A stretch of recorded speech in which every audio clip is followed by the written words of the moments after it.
Yes, good morning to all the students of class 8th.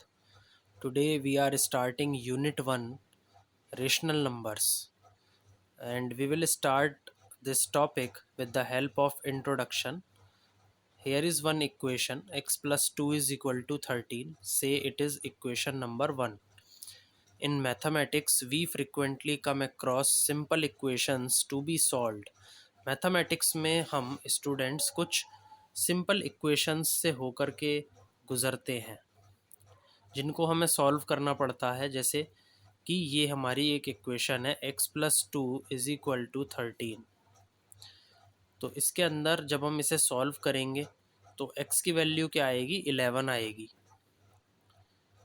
Because this value of x satisfies the given equation, the solution 11 is a natural number.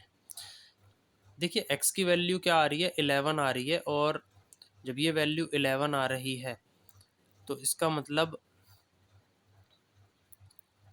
ये जब आप x की value 11 रखेंगे left hand side में, तो आपकी जो left hand side है वो किसके बराबर हो जाएगी, राइट हैंड साइड के बराबर हो जाएगी। x plus 2 is equal to 13, ये आपकी लेफ़्ट हैंड साइड रहेगी, और राइट हैंड साइड भी क्या हो जाएगी, 13 हो जाएगी। तो आप ये कह सकते हैं कि जो 11 है वो इस इक्वेशन का x इज इक्वल टू 11 जो होगा वो इस इक्वेशन का क्या बनेगा, सॉल्यूशन बनेगा। And this solution is a natural number, और ये जो सॉल्यूशन है ये क्या कहलाएगा, नेचुरल नंबर कहलाएगा। इस तरीके से अब मैं यहाँ पर एक और इक्वेशन लूँगा, x plus 5 is equal to 5। This is equation number 2। तो इसमें क्या होना चाहिए, the solution gives the whole number 0। जब आप x की वैल्यू 0 रखेंगे तब आपकी जो लेफ़्ट हैंड साइड है वो किसके बराबर आएगी, राइट हैंड साइड के बराबर आएगी। रख के देखिए, लेफ़्ट हैंड साइड में 0 रख के देखिए, 0 प्लस 5 इज इक्वल टू 5, और ये किसके बराबर आएगा, राइट हैंड साइड के बराबर आएगा। इसलिए अब हम क्या कहेंगे कि x इज इक्वल टू 0 क्या होगा, इस इक्वेशन का सॉल्यूशन होगा इक्वेशन नंबर 2 का। So the solution 0 is a whole number. यहाँ पर जो आपका सॉल्यूशन आया इस इक्वेशन का वो क्या आया, एक होल नंबर आ गया। अब आगे देखिए, if we consider only natural number, equation 2 can not be solved. देखिए इक्वेशन नंबर 2 में अगर मैं कोई नेचुरल नंबर डालूंगा, जैसे सपोज x की वैल्यू मैं क्या डाल दूँ, 1 डाल दूँ यहाँ, तो 1 प्लस 5 इज इक्वल टू 6 होगा, and 6 is not equal to 5 when x is equal to 1, because 1 is a natural number.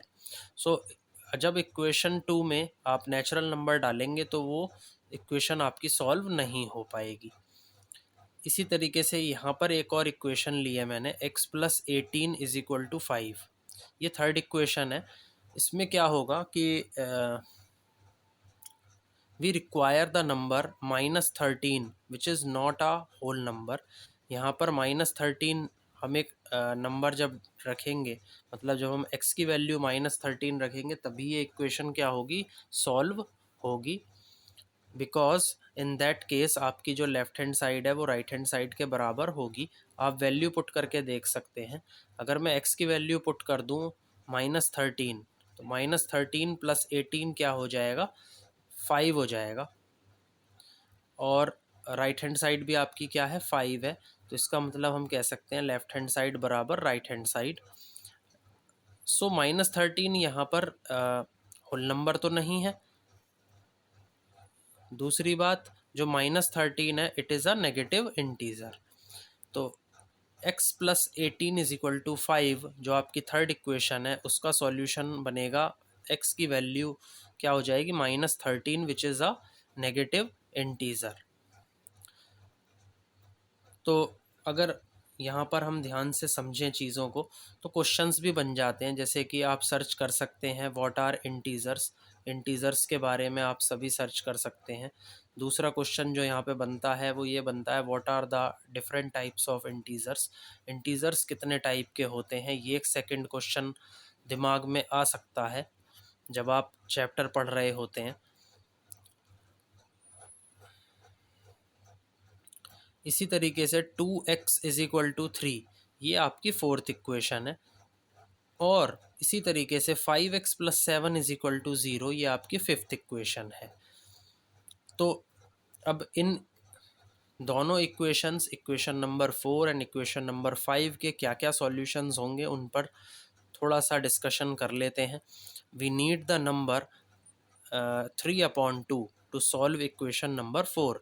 यदि मैं x की वैल्यू कितनी रख दूँ, 3/2, तो जब मैं x की वैल्यू 3/2 रखूँगा तो ये इक्वेशन सॉल्व हो जाएगी, इक्वेशन नंबर 4। आप रख कर देख सकते हैं, 2 मल्टीप्लाई 3/2 इज इक्वल टू 3। 2 से 2 कैंसिल, 3 आएगा। राइट हैंड साइड भी क्या है, 3 है, और 3 इक्वल टू क्या आ गया, 3 आ गया। तो इक्वेशन नंबर 4 को सॉल्व करने के लिए आपको क्या रखना पड़ेगा, x की वैल्यू को 3/2 रखना पड़ेगा। ऐसे ही अगर आपको इक्वेशन नंबर 5 को सॉल्व करना है तो उसके लिए आपको x की वैल्यू -7/5 रखनी पड़ेगी। And this lead to the collection of rational numbers.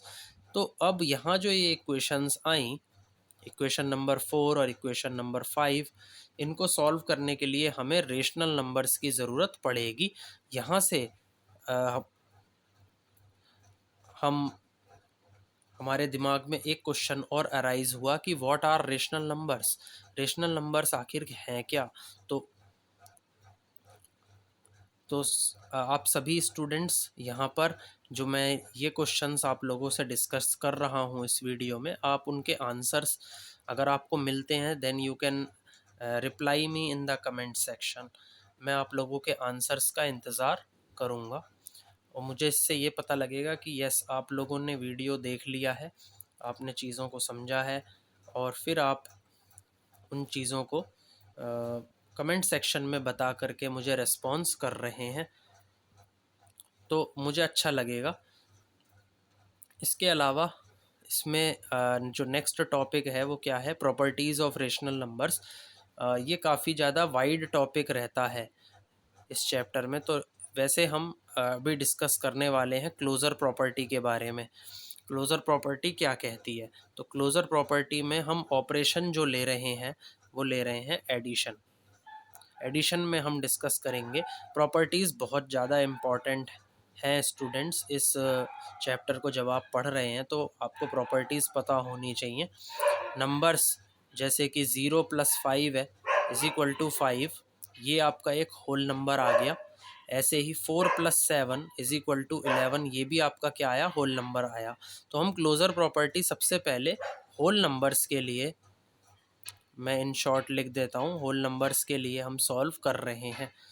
Whole numbers को मैंने WN से दिखा दिया है। तो 0 + 5 यानी कि जब आप A + B करेंगे, अगर आपका A भी होल नंबर है, B भी होल नंबर है, उन दोनों को आप ऐड कर रहे हैं तो रिज़ल्ट भी आपका क्या आ रहा है, होल नंबर आ रहा है। अगर ऐसा है तो आपकी जो क्लोज़र प्रॉपर्टी है वो एडिशन में अप्लाई हो जाएगी। In general A + B is a whole number for any two whole numbers A and B। अगर A and B आपके होल नंबर्स हैं तो A + B भी क्या होना चाहिए, होल नंबर्स होना चाहिए। Similarly you can say whole numbers are closed under addition. तो इसलिए जो आपके होल नंबर्स हैं they are closed under addition. और यहाँ से एक क्वेश्चन और आप सर्च कर सकते हैं, व्हाट इज़ क्लोज़र प्रॉपर्टी, कि क्लोज़र प्रॉपर्टी है क्या। आइए आगे देखते हैं। अब हमारा ऑपरेशन रहेगा सब्ट्रैक्शन।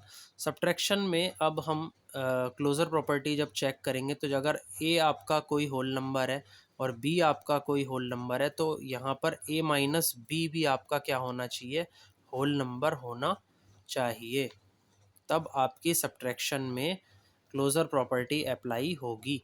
तो यहाँ पर हमने लेके देख लिया, एक तो हमने ले लिया 5, एक ले लिया 7। ये दोनों होल नंबर्स हैं। हमने क्या करके देखा, इनको सब्ट्रैक्ट करके देखा, वैल्यू क्या आई, -2, which is not a whole number. ये होल नंबर तो नहीं है। तो हम ये कह सकते हैं whole numbers are not closed under subtraction. Whole numbers हमारे सब्ट्रैक्शन में क्लोज्ड नहीं होंगे। इसी तरीके से मल्टीप्लिकेशन की बात करें अगर हम, तो मल्टीप्लिकेशन में एक होल नंबर है 0, दूसरा होल नंबर है 3। तो अगर हम क्या करें, ए मल्टीप्लाई बी करें तो उसका रिजल्ट भी क्या आएगा, होल नंबर ही आएगा। अगर ऐसा है तो आपकी क्लोज़र प्रॉपर्टी मल्टीप्लिकेशन में एप्लीकेबल होगी। तो 0 मल्टीप्लाई 3 करके देखा तो वैल्यू क्या आ गई, 0 ही आ गई, और 0 हमारा क्या है, होल नंबर है। इसी तरीके से हमने एक और होल नंबर लिया 3, दूसरा होल नंबर हमने लिया 7, इनकी मल्टीप्लाई करके देखी, वैल्यू क्या आई, 21। तो यहाँ पर क्या हुआ स्टूडेंट्स की जो प्रोडक्ट आप लोगों का आ रहा है, रिज़ल्ट जो आप लोगों का आ रहा है वो आपका बार बार क्या आ रहा है, होल नंबर ही आ रहा है। तो इसका मतलब आप ये कह सकते हैं कि जो होल नंबर्स हैं they are closed under multiplication. इसी तरीके से डिवीज़न में जब चेक करेंगे तो डिवीज़न में क्या होना चाहिए कि अगर ए आपका कोई होल नंबर है और बी आपका कोई होल नंबर है, अगर आप इनको डिवाइड करें, ए डिवाइडेड बाई बी करें, तो रिज़ल्ट क्या आना चाहिए, होल नंबर ही आना चाहिए। तो देखिए ऐसा होता है या नहीं होता है, ये हम चेक करते हैं। 5 डिवाइडेड बाई 8 करके देखा तो क्या आया, 5/8 आया। 5/8 आपका होल नंबर तो नहीं है, इसका मतलब whole numbers are not closed under division. Whole numbers आपके डिवीज़न में क्लोज्ड नहीं होते। इसी तरीके से अब हम क्या चेक करेंगे स्टूडेंट्स, इसी प्रॉपर्टी को, क्लोज़र प्रॉपर्टी को इंटीजर्स पे चेक करेंगे। ठीक है, तो इंटीजर्स के ऊपर जो हम चेक करेंगे इस क्लोज़र प्रॉपर्टी को, वो मैं आप लोगों से नेक्स्ट पार्ट में डिस्कस करूँगा ये चीज़। So thank you all for watching my video. Please like, share and subscribe my video. Thank you. If any doubts, then reply me in the comment section.